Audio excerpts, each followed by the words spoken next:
की चलती है उस घर का सर्व विनाश हो जाता है।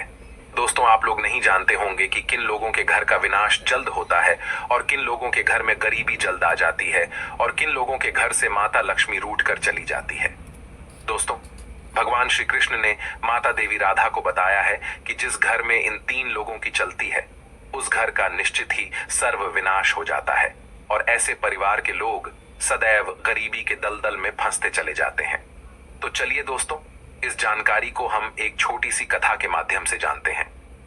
एक समय की बात है, भगवान श्री कृष्ण और देवी राधा आकाश लोक पर भ्रमण कर रहे थे। भगवान श्री कृष्ण कहते हैं, हे देवी राधा, पृथ्वी लोक पर मनुष्य के जिस घर में इन तीन लोगों की चलती है उस घर का सर्व विनाश हो जाता है तथा उस घर में दरिद्रता आ जाती है। तभी देवी राधा कहती हैं, हे कृष्ण, आप बताइए कि वह कौन से तीन लोग हैं। इस बात को सुनकर हम वकुलता हो रही है। तभी भगवान श्री कृष्ण कहते हैं, ठीक है देवी, हम आपको आज एक प्राचीन काल की कथा सुनाते हैं जिसे सुनने के बाद आपको पता चल जाएगा कि वह कौन से तीन लोग हैं जिनके घर में चलने से घर का सर्व विनाश हो जाता है। एक समय की बात है, एक नगर में एक व्यापारी रहता था। वह व्यापारी बड़ा ही धनवान व्यक्ति था। उसके घर में अन्न धन की कोई कमी नहीं थी। व्यापारी का एक बड़ा ही सुंदर पुत्र था। व्यापारी अपने पुत्र से बड़ा ही प्रेम करता था। व्यापारी और व्यापारी की पत्नी को विवाह के बहुत सालों के बाद संतान की प्राप्ति हुई थी। वह दोनों अपनी संतान से बहुत अधिक प्रेम करते थे। व्यापारी हर कार्य अपने पुत्र से पूछ कर किया करता था। व्यापारी का पुत्र अभी छोटा था, परंतु प्रेम में अंधा व्यापारी वही करता था जो उसका पुत्र कहता था। अगर पुत्र कोई गलत कार्य करने के लिए भी कहता तो व्यापारी उसे कर भी दिया करता था। व्यापारी यह नहीं देखता था कि मेरा पुत्र अभी छोटा है और अभी। दोस्तों, आज की इस वीडियो में हम आपको छठ माता की बहुत ही महत्वपूर्ण कथा सुनाएंगे। तो चलिए दोस्तों, कहानी को शुरू करते हैं। एक समय की बात है, देवी रुक्मणी भगवान श्री कृष्ण से कहती हैं, हे स्वामी, आज मैं आपसे छठ पूजा की कथा सुनना चाहती हूँ। मैं जानना चाहती हूँ कि यह छठ माता कौन है, इनका पूजन क्यों किया जाता है। हे स्वामी, मुझे छठ माता की कथा सुनाए।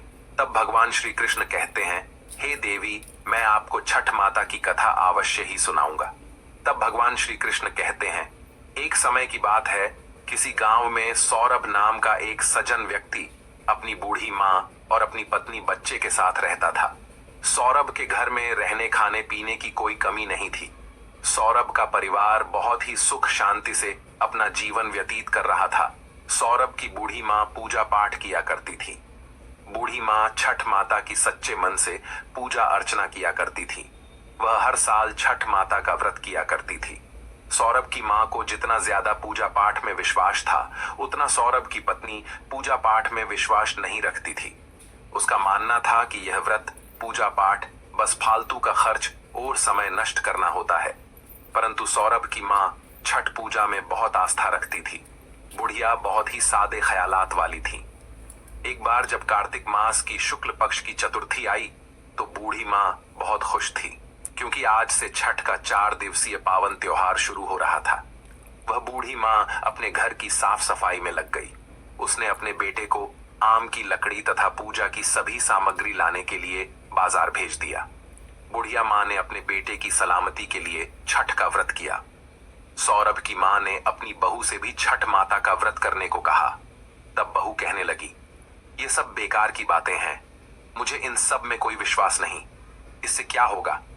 तब सौरभ की माँ अपनी बहू को छठ माता की महिमा बताते हुए एक पौराणिक कथा सुनाती है।